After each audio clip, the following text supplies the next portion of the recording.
din yung bahay ni Tita Pao. O bakit yan? Bakit? Dahil nga mo. Nakalakad yung ano, wala na ang lakas makabat mamaya. Nakala. Walang pesa na.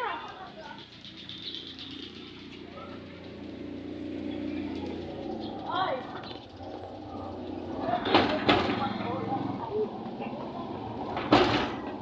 Keo.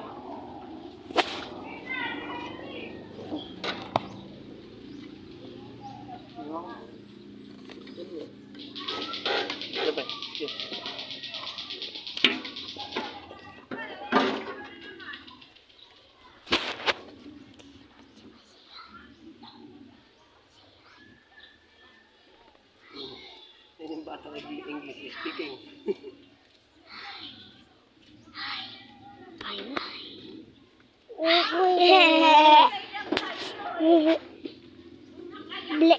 Blek ka. Ganto ka. Ulit. Wala sa bag ko. Ulit. Super.